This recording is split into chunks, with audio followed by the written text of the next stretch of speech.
Wendell Vaughn, the first Earthman ever appointed the protector of the universe. Bonded to the energy-transforming quantum bands that were both weapons and symbols of his station, he fought an ongoing battle to defend all life in the universe from cosmic evil as Quasar. Hello, everyone, and welcome to a new show for the Capes and Lunatics Sidekicks podcast. I'm sure everyone listening to this knows me, and you're sick of my voice. It's Phil, but rather than some of my usual cohorts, we have two new guys here joining me. Since we're talking Quasar, it's episode 1 of the Quantum Zone. I searched the internet and found some huge Quasar fans. We have Matt. Hey, everybody. And Will. Hi, everyone. All right. Maybe I might have made this theme song a little too long, but all right. I'm excited. Let's jump in. Before we get to Quasar number 1 and Quasar, I want to start with you, gentlemen. We'll start with Matt. Matt, tell us about your comic book reading experience, what you're into, how you started, and your history with Quasar. All right. Well, I was a huge comic fan when I was a young man. I'm only 35 now, but obsessively read mostly Marvel. My first subscription was The Amazing Spider-Man. Read pretty much up through college. When I started living on my own, I stopped buying comics because I was kind of just scraping by. But I've gotten back into it over the last years, mostly I think out of nostalgia. I'll go back and try to find collections of some of my favorite storylines. So I've got some graphic novel. I'm in Boston. There's a lot of great comic book stores around here. Sort of where my neighborhood, I live near Brookline, so there's a whole basement down in the second floor, or the basement, filled with thousands of comic books that are from the 90s. So I've spent hours digging through there. And then I was up in Salem, Massachusetts, at this place called Silver Moon Comics, and I found some old Quasars and just bought them up because they had a lot of advertisements for the crossovers of different superheroes and villains, so I thought I'd get more bang for my buck that way. And the first one I read, I'd never read the book when it was first in publication. I just read when Quasar was in the Infinity Sagas with the War and the Gauntlet, and of course I always dug him from the Marvel card with the cape with the space behind it and all that. And so I just read a recent one, from that trip to Salem, and I thought how great a comic book it is. So I kind of got a little mini obsession going, and that's how I found you, Will, where I saw you tweeting about it, and I was on board. I wanted to talk about it with you guys. So did you read any back in the day? Did you read any like actual issues of Quasar, or was it like more like the crossover, just like the crossovers?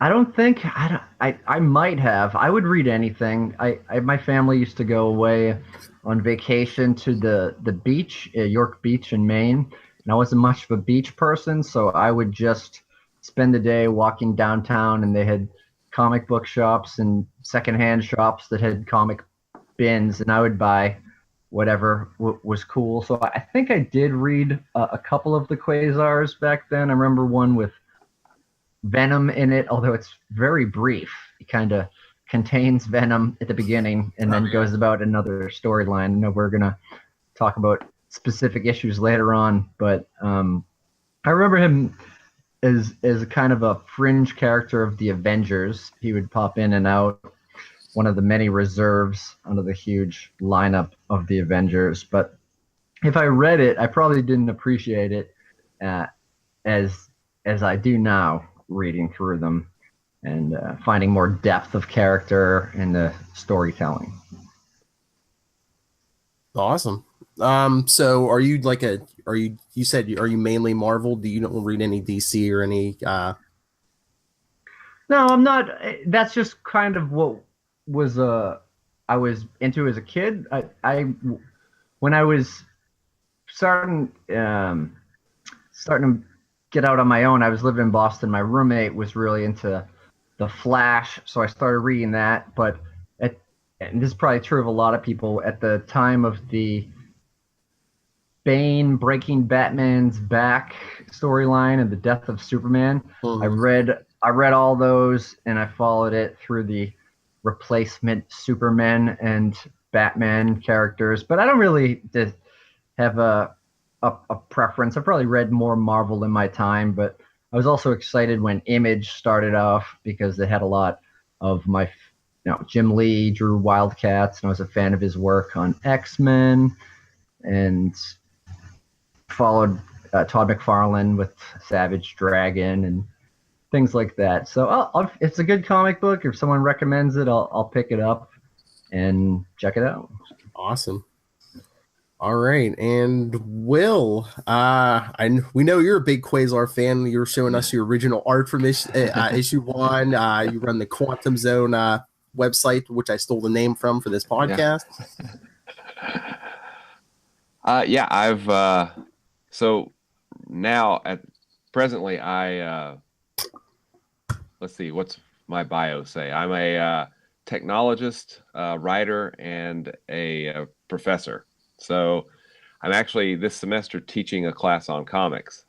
In fact, Monday we're going to be talking about Simonson's Thor. So that's me being a fanboy right there. Nice. Just putting it in that. Who gets to decide what's on the syllabus? I do. So I decided I wanted to talk about Thor.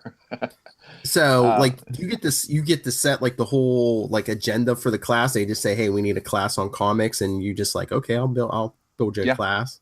Yep. It's really kind of formed around writers in general, or the writer artists. Of course you have to talk Alan Moore, and I'm a big Warren Ellis fanboy. So in fact, I did my dissertation on Ellis, which is one of the reasons. But I basically approached the head of the department and said, "Hey, I've got this class that I'd love to teach, and the suckers let me do it." So it's pretty awesome. But for me, growing up, we're talking rural Arkansas here, so I read a lot, a whole lot, a lot of Marvel. My first subscription was the Avengers. Good old Stern and Buscema. I mean, those are my Avengers right there. And as much as I love Marvel, Green Lantern was the first character I read, and I have a love of the Green Lantern character. But I actually bought Quasar off the stands. I think I picked up the first issue, and then because I was buying off of this thing, it's called a newsstand for anybody that's not old like me. That was my first for many years. My first couple years of comics, it was all newsstand. Yeah. Yep. But I think they skipped a couple of issues where I was able to go back and find them or something. But pretty much from that point on, that was the book that I read. I mean, I've always, I don't know, there's something about that character that really resonates with me. And I'm not going to take credit for this because the internet, and I'm sure we could find out who said it, but I think it was Kurt Busiek, basically said that Quasar is a Silver Age DC hero in the Marvel universe. I like that. Which is really kind of cool because he does the right thing for the right reasons, like a hero should. And this was in the late 80s when dark and gritty and all that stuff was going on, and there was this character that was he's a nice guy. It's so it's one of those series that's I wish they would collect it. I really, really do. I would love to have a hardcover of Paul Ryan's run, of Mike Manley's, of Greg Capullo's run. I mean, Andy Smith did some nice work too. I mean, there's a lot of really great artists that worked on the series. Oh yeah, I mean, I think it's just the writing of Mark Grunwald helped. I think that was a big. Yeah. He's like one of my favorite writers. I wish he was still with us so we could like bug him for an interview. Yeah, that'd be awesome. Like he's like my favorite Captain America writer. Well, I don't think he gets enough credit because he he just tells good, solid stories. He's not flashy at all, but he just tells really good, solid, and at times really powerful stories. I mean, his run on Cap is just amazing. And I will put Cosmos in Collision, those issues, up against anything, because they are tight and well plotted and just supremely well executed. They're just beautiful. Yeah, when we were talking about doing this, that was the one in the big arcs I was thinking of. I'm like, oh, I can't wait till we get the Cosmos and Collision. And and we'll get to this eventually, I'm sure, but in my opinion, like the first 12 issues are good, solid superhero stories. But with Journeys into Mystery, with issue 13, it kicks off and it goes into these. I mean, it starts really exploring the craziness that is the Marvel universe. You get all these weird concepts. He goes to Stranger's Lab World, and we see all of these things that have shown up in Marvel or over at that point, the last 30, 40 years. Oh yeah, I mean, you could tell Gruenwald knows his stuff in that arc. Yeah, but yeah, that is like my one big if anyone says if you could interview anyone dead or alive, who would it be? It would be Gruenwald. Yeah.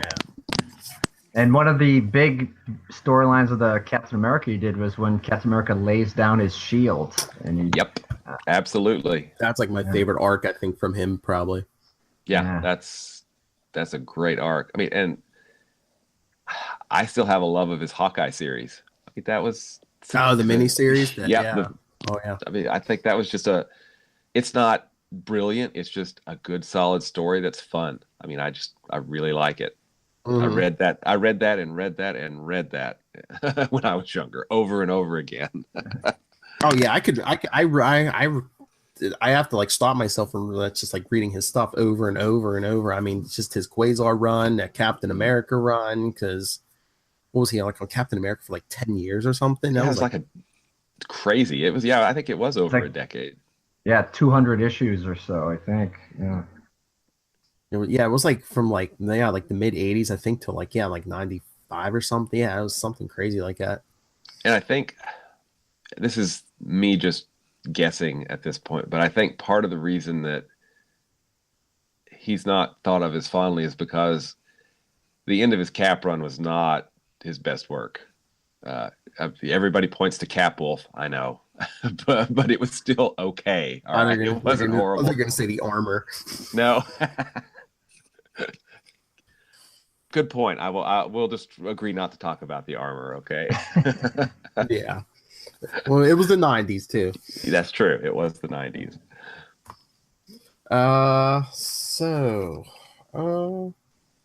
Should we jump into Quasar number 1?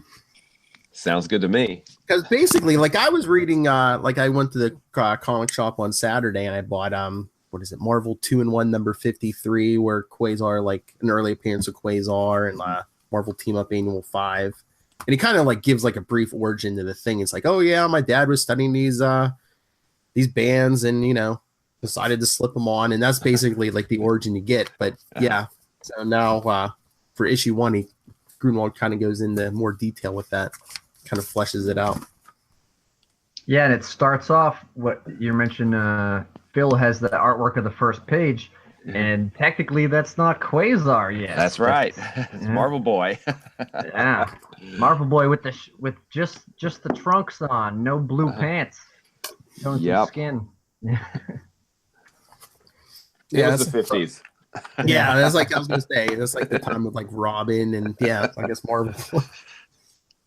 Does have the headband though, so that's, even though it's not a part of the quantum bands, the headbands have always been in, I guess. Okay, if you say so. I mean, wiping the sweat off your brow. Yeah. But yeah, and then they go into him, Marvel Boy, when he went nuts in the Fantastic Four, had to stop him. Did anyone read that? It was like a 2-issue arc. Did anyone read that story? It's been a while, but it's. I was gonna say I have it around here somewhere, but it's been downstairs in the basement somewhere. Yeah. Yeah, I don't have that, but I did at the end of the second issue of Quasar, Grunwald lists, just basically as a jumping off point, if anyone wants to research it, the sequential order of the first few Quasar appearances or the story. And the first is Quasar number 1, and then it jumps back to the Fantastic Four run. He was even in Dazzler number 9 and the 2-in-1s and stuff in that. So I went and I got just a couple of digital versions on the Amazon has them for 99 cents. So a lot of them are on there if you're looking. Did you got a Kindle? Yeah. Did you guys read the where he changes his name to Quasar? That little panel where basically he tells the little boys, because it's in Hulk 232, I think, is the one. He tells his name, he's all proud, Marvel Man, and they're like, ha ha. Yeah, I got it right here. In fact, I might not be able to see it, but I screen capped it for when the podcast comes out. I'll toss that up on Instagram or tweet about it. But actually, I prefer that you call me Quasar. Please. It just seems like with the name like Marvel Boy or Marvel Man, it just seems like he's like a like a mascot for the company, Mm.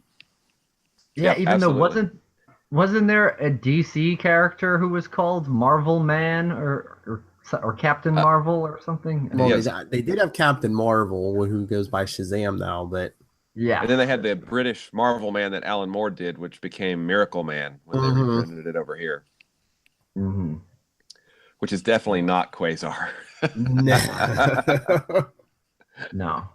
But I like that Quasar may be the only Marvel book that starts with a Q, because I've been to about 5 or 6 different comic shops since this newly stirred up obsession has been in looking for it. And I'm okay, it's not there. They don't even have a Q section. So, okay, I'll just move right along. Marvel's Quest Probe, if you find it. Marvel's Quest Probe series. Quasar is like the best Marvel book that, like, I swear, like, a lot of people it's like I don't know if you have had this experience. I either talk to people and I'm just like, hey, have you do you like Quasar? Have you ever read Quasar? It's either like oh, I love that character, and it's like, have you read the book? Well, no. Or it's like, I kind of heard of him. Yeah. How can you not read this? This well, that's awesome. Yeah, that's the thing. It only lasted 60 issues, so maybe the early 90s people just weren't getting it. I mean, sometimes you were at the mercy of your newsstand. Yeah. They didn't get all the titles. And yeah, like late early 90s. Yeah, I was at newsstands and spinner racks. Yeah. And I think he went direct only after the 12th issue. Maybe I'd have to look that up, but to be sure, because they released the Operation Galactic Storm to the newsstand as number 1, 2, and 3, even though it's Quasar 32, 33, and 34 or whatever. Yeah. Mm-hmm. Yeah, it's too much. I mean, it is ironic that an intergalactic Avenger is a satellite character in a ways because of so many other appearances. But I do like the fact that, and not to jump ahead, but that the first issue is all the origin, and then the second issue, the first few pages explain his year-long absence from the Marvel Universe. Because he was traveling in space, and that's why there was such a large gap between appearances. Like you mentioned, Phil, you mentioned he was in the Fantastic Four couple issues years earlier, in like 79 or so, and kind of went away, and till the Hulk, I guess. But, yeah. Well, yeah, that was it. Captain America, the Hulk. 217, I think, is where he first appears with the S.H.I.E.L.D. super agents, which, oh, wow. Talk about... the blue outfits? That's like the Texas Twister. Twister, Vamp. Who was the skateboard? Roller skating one. Was it Blue Streak? Blue Streak, yes, Blue Streak. Yeah. Not every hit can be a home run, right? No. No. And at least with the Quasar series, the Quasar series, like they amped up his powers. Before it's like, he could shoot like maybe some lasers and some bright lights and fly. That was about it. But I'm glad Grunwald gave him like this big cosmic origin, and But yeah, I love Paul Ryan's art, but this is like so like late 80s art because it's like look at like old Nick Fury. If you see him from the side without the eye patch, doesn't look like Reed Richards. Yep, exactly. But and that's one of the things that Grunwald did so well is he reveled in the fact that this was set in the Marvel universe. I mean, in the first issue there we have Tony Stark, we have Nick Fury, we have Dum Dum Dugan, we have it's so a part of the Marvel universe, AIM. Yeah, AIM. We have AIM. And just using that and Captain America on a poster. Exactly, Captain America on a poster. It's something that Gruenwald was just so great at. Is just using all that backdrop to just add more flavor, add more detail and richness to the story. You could tell he loved the Marvel and like the whole history and. Man, I wish I would have had an interview with him. But yeah, I'm with you. Yeah, then we get the shield training of Wendell Vaughn. Isn't it Wendell Elvis Vaughn? Yep, Wendell Elvis Vaughn. is his middle name. Yep. Tough one to live down. It's like, it's just like, yeah. Well. I think his sister in a later issue calls him like Winnie or something like that, and I'm like, oh my god. Yeah, doesn't Winnie? like his sister call him that or something? Yeah, I think so. Yeah. But I mean, I think it was great that that we find out, he's smart, he's effective, he can fight, but he's not a killer. He really killer instinct. Yeah, he's a nice guy, and I thought that was a really cool way for Grunwald to reveal it, to the readers. I mean, I don't want to insult any Marvel people, but I've always thought he was like a combination of like Superman and like Green Lantern. Yeah, I mean, I would love, and I've partly written this in my mind over the last several decades, or the last few decades, I guess. I would love to see a Quasar Green Lantern crossover. I just think it could be so cool. Have him pop over into the DC universe, and then because of his willpower, I mean, we find out later in the Star Masters series, that his willpower is stronger than the Silver Surfer, stronger than anybody else that was on the team at that point, stronger than Gladiator. And to have him pop over to DC and then suddenly get a ring or something would just be awesome, Yeah. Well, I've said for the longest time, if Marvel and DC want to like get like a big, huge event going and like, help spread, excitement and get some sales up, they should like each agree to like take one character from each universe, and like, DC drops one of their characters into the Marvel universe for a year, and Marvel drops one of their characters into DC for a year. That would be kind of cool, actually. I mean, people would eat that up. I mean, I think that would get everyone's sales back up. Yeah, for sure. Now, I want to ask Phil, because it's rare that I get to ask a college professor who is both a fan of Quasar and Green Lantern. Some people have said that Quasar is just Green Lantern, but what would you say are the main differences, and how would you shoot down that? If you're just looking at power sets, yeah, they have pretty much the same power set, but Hal Jordan is Chuck Yeager. Hal Jordan is, a test pilot in the Silver Age, where science was ascendant, when you had these guys putting their lives, their bodies, their everything on the line to advance, the cutting edge of science and space technology and all that, He's this fearless, cocky jerk. The cocky jerk. Test pilot, that's what I was going to say. And which is totally not what Wendell Vaughn is. Wendell Vaughn is, this well-mannered Midwestern boy that just wants to help people. And, that's what he does. You know, he was given this, you know, tremendous. Actually, he chose this tremendous responsibility. You know, in the second issue, which we'll talk about later, you know, Eon basically said, you know, he says, you're going to be protector of the universe. And he goes, well, do I have a choice? He goes, of course you do. He goes, okay, well then I don't know if I can do it, but all right, let's give it a try. Well, even in this first issue too, I mean, he slaps those quantum bands on even after he saw like that first guy, the actual test pilot. Wasn't it a test pilot? Yeah. After he disintegrated after testing him out.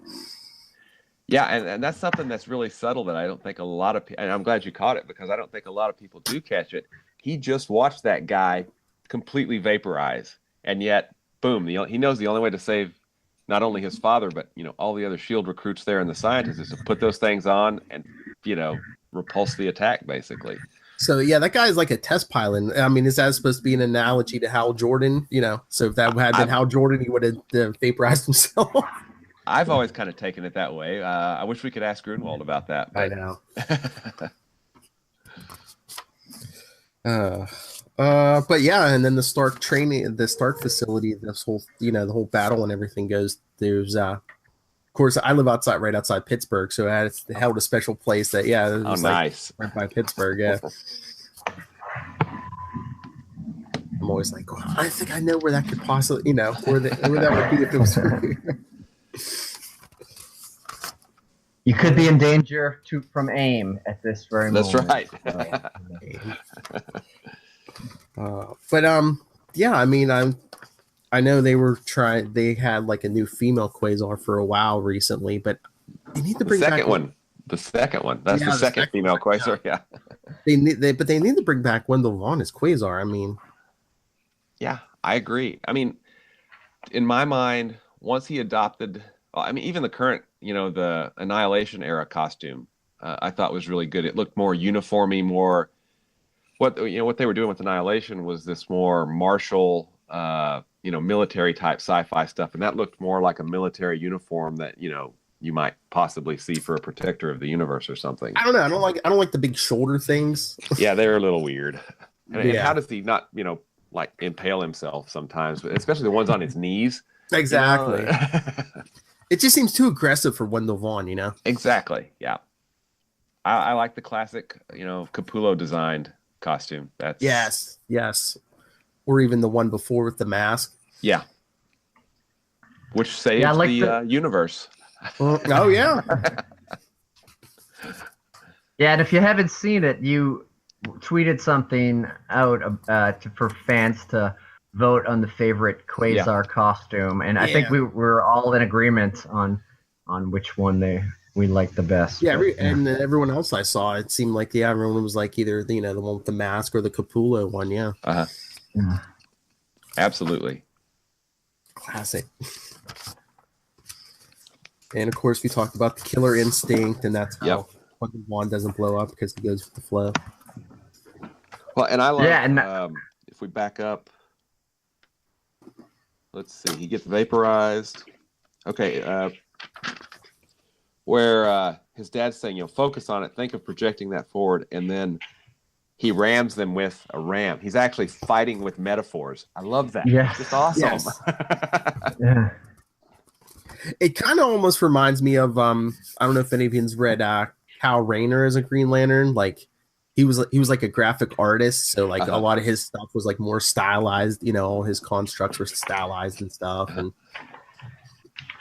you never know. He would like hit somebody with like an anime, character or something. But yeah, he kind of remind Kyle Rayner's probably the closest Green Lantern that be analogous to Wendell Vaughn. Yeah, I think so. Just because Hal's totally not him. And no, it's like the complete opposite. Yeah, which is weird because, I mean, when you get right down to it, Green Lantern's a space cop, right? I mean, that's kind of what. But Quasar's not a cop. He's in Annihilation. They had him as kind of intergalactic disaster relief. Trying to save as many people as he could. That's kind of. I mean, I think that's pretty telling as difference between the two characters right there, is because one. Actually, you know what? Sorry, I have to ask this. I think the last appearance of Epoch with Wendell was like what, Quasar 40, or did she even show up after that? I'm trying to remember because I'm kind of foggy on the stuff after the series. I read a little bit of Annihilation, but I have to catch up. But Epoch didn't she show up? She went off to the library, and then she showed up in Fantastic Four, where Black Panther put a chokehold on the Silver Surfer, which is just mind-boggling. Yeah, that's it. That is just weird. Like towards the end of the series, yeah, she was just like gone for a while. But I'm trying to remember, did she show up in Star Mask? Did you talk to her even briefly in Star Masters or something? Because I swear it's hard to recollect, but I swear I thought, yeah, like later on. But yeah, towards the end of the series, it was like, well, where'd the character go?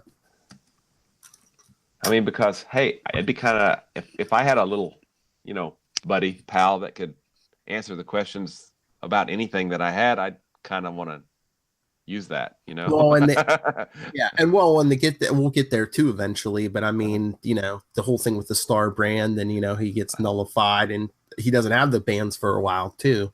Yep.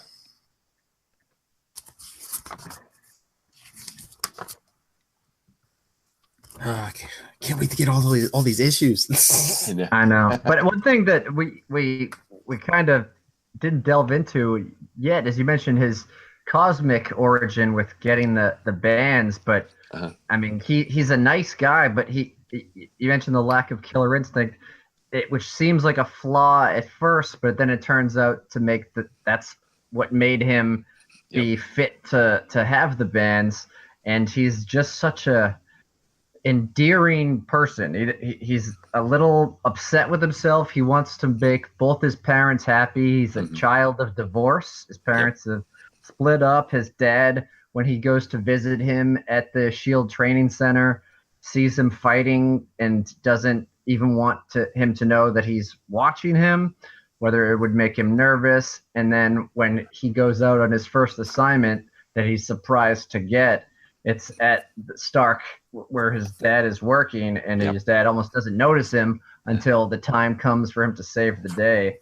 And then his going forward, his relationship with his father, as well as with Eon as the buddy, is one of my favorite parts of the story to watch. And it seems like pretty unique that you find out so much about your hero's parents in a comic book, then like their ongoing relationship, not trauma from your parents getting shot. It's just Batman or whatever. And that's one of the things that I like about it so much. I think it's like another Gruenwald touch that it's like, he is an adult, but it's like a coming of age story. And it's like he has issues like with his father before, this is back in the day before every other character had father issues, but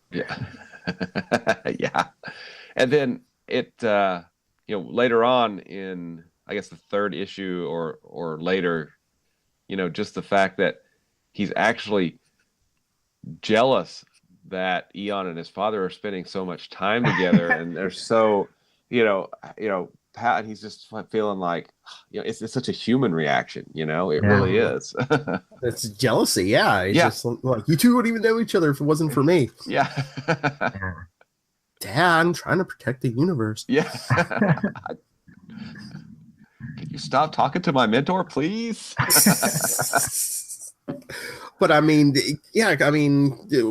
Wendell Vaughn is such like a human character because I read so many different comic books. I read the cosmic stuff, but like most of my favorites are like the street level guys like Spider-Man, Daredevil, even like Batman, Nightwing. And it's just like, and in this, my favorite pal of like all these like, street level characters is Quasar, who's much more cosmic, but I get it just because he's, especially in this 60 issue series, he seems so human.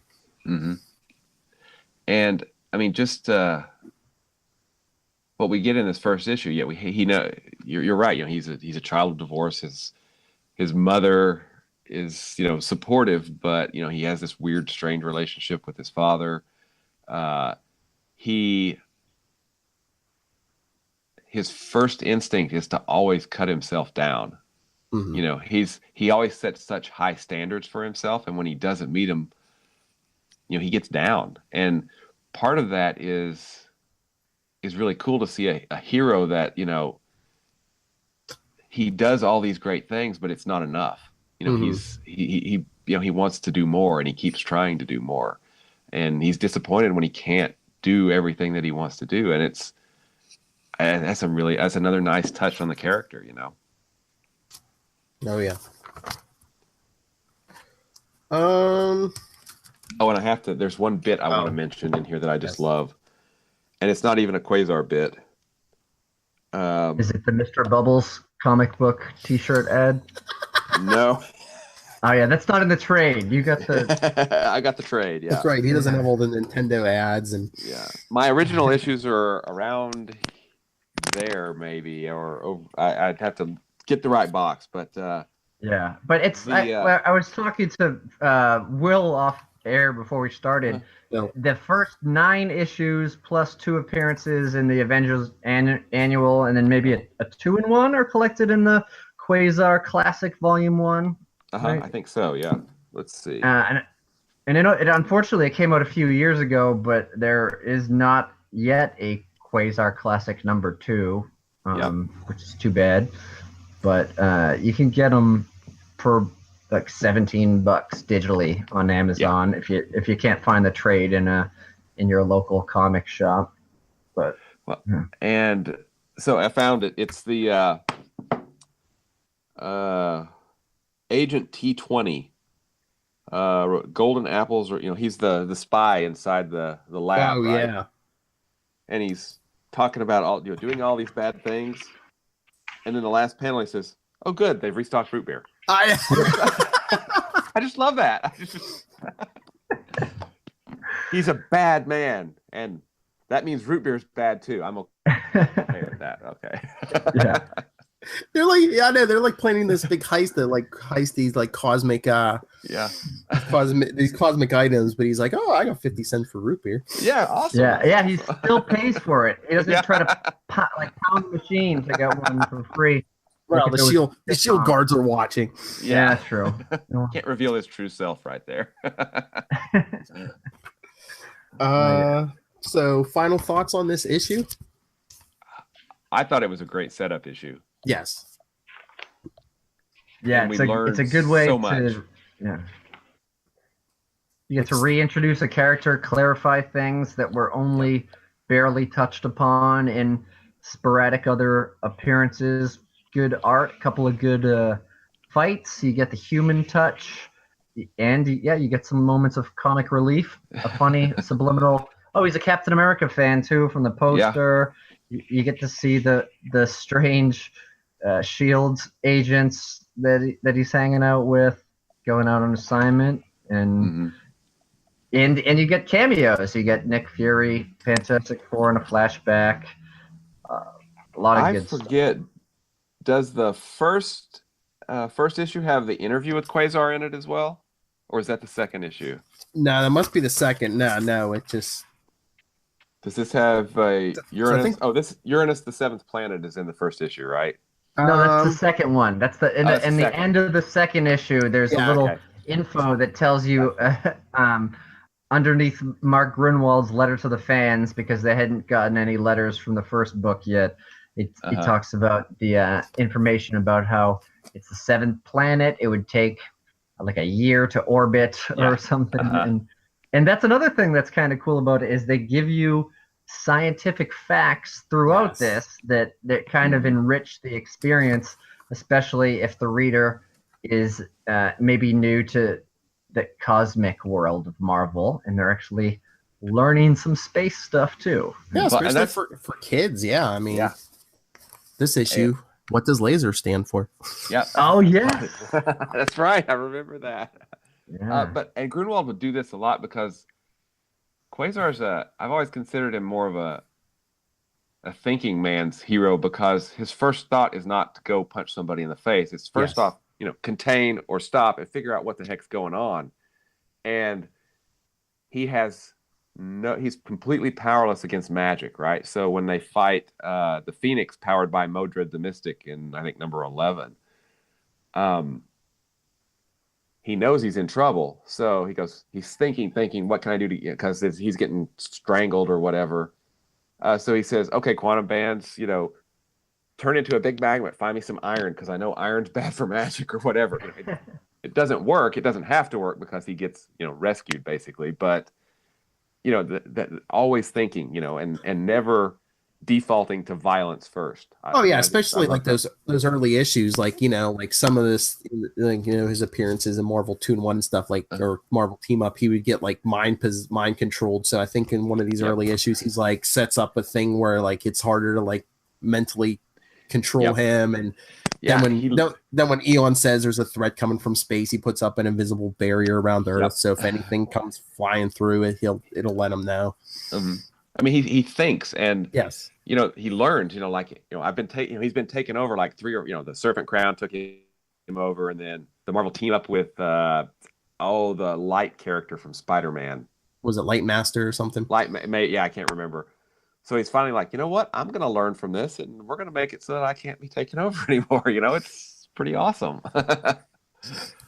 Oh, yeah. What was I going to say? I don't know. So yeah, definitely great starting point. And we should do the credits. The credits for the series or for this issue, right? I mean, yes. Credit where credit is due, right? Yes. Like we said, I'm sure everyone heard us say Mark Grunwald story, Paul Ryan breakdowns, Danny Bulanati finishes. Janice Chiang, as you'll see, I'm horrible with names. Letters, Paul Becton colors, Howard Mackey edits, and Tom DeFalco chief. Awesome. Now it's good to give them credit, but I don't know if I know what all of those mean. Breakdowns, Paul Ryan, not the Paul Ryan you may hear nowadays, but yes. Does that just mean he would break down what's going to go on each page and each panel, or is he like the penciler and is like the finishes the inker maybe? Yeah, from my understanding is that he did really loose pencils on those. Okay. And since they were pretty loose, the inker had to kind of fill in more, so they called it, more layout and finisher. And I could be wrong. Artists would probably know for sure, how they make that distinction. But they must like him on some of the cosmic stuff, because I know Paul Ryan did a bunch of Fantastic Four in the 90s. Yeah. Uh-huh. And he did Superman for a long time too over at that's DC. Right. Yeah. Yep. He he unfortunately he passed away not too long ago. Oh, really? Him too? Oh, man. I think so. I'm pretty sure he did. Paul Ryan. Well, where did you get that original artwork from this issue? Was it at a con, or did you go online and buy it somewhere? I think this page I purchased directly from Paul at some point, like 15, 20 years ago. Oh, okay. At some point. Let's see. He March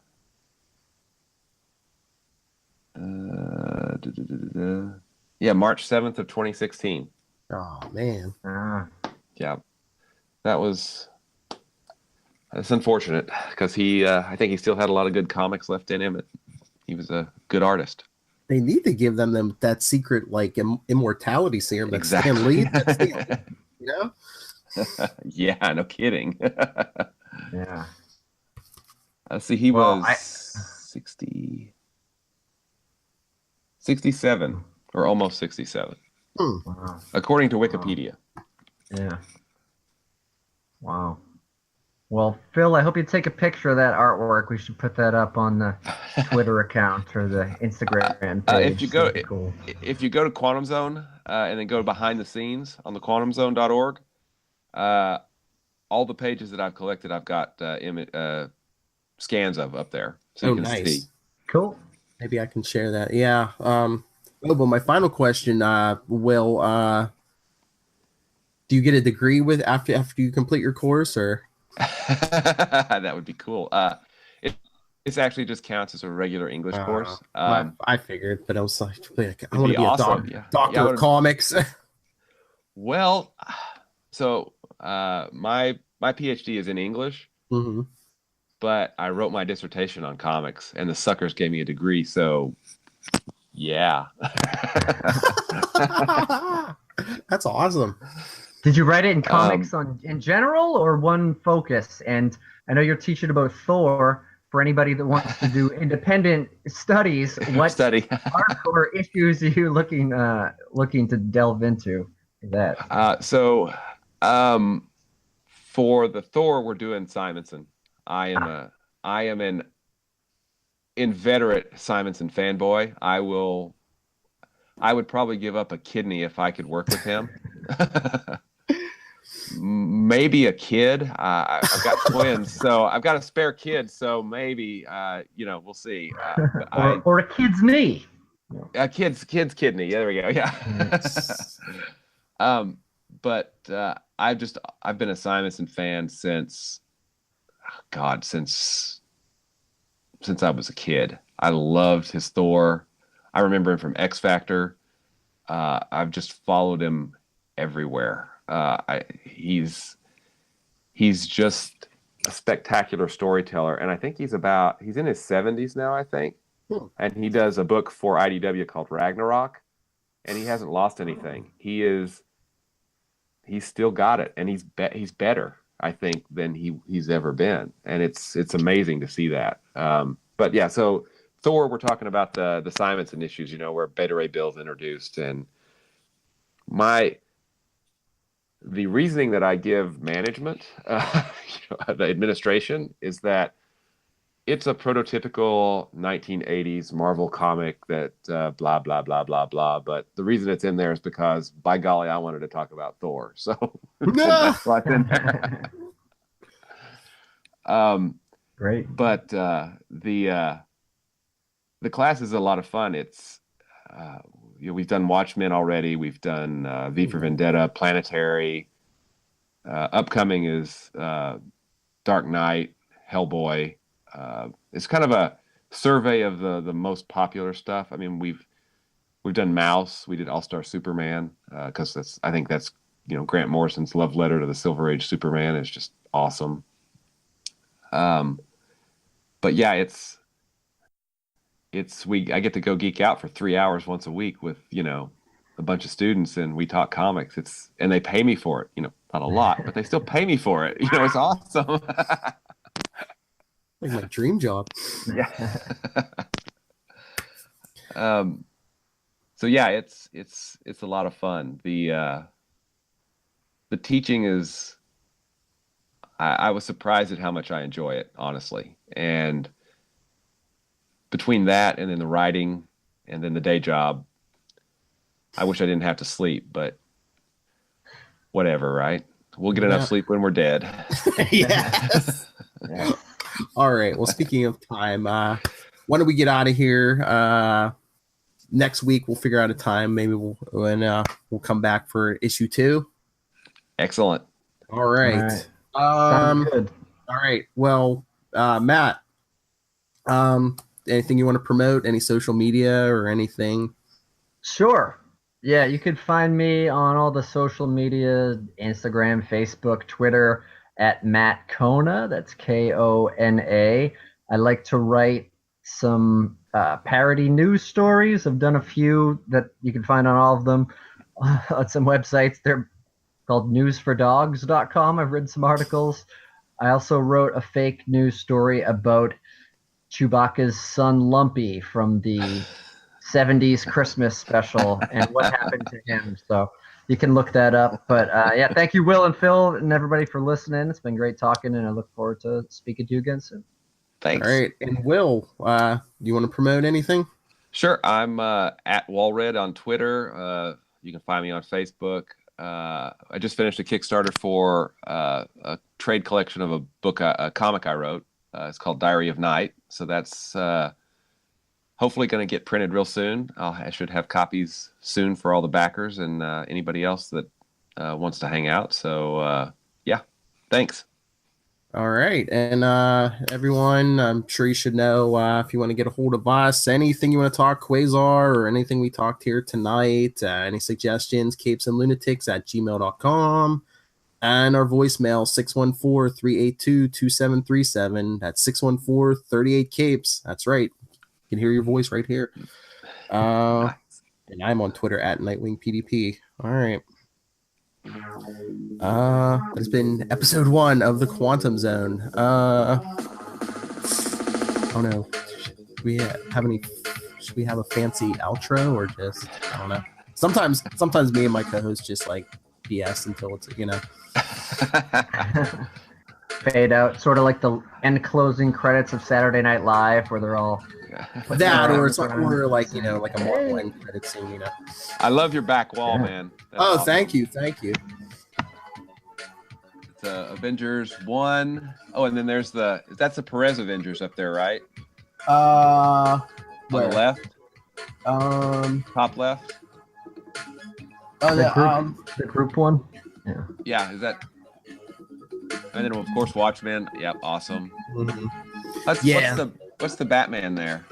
I'm pointing at my screen like you can see my screen. I'm such an idiot. Sorry. I got a Kimiko cover, the first appearance of Batgirl. They're all like little mini posters. They're not even like actual issues. Cool. All right. Till next time, everyone. Quasar doesn't even have the saying, does he? I don't know. All right. We'll see you later.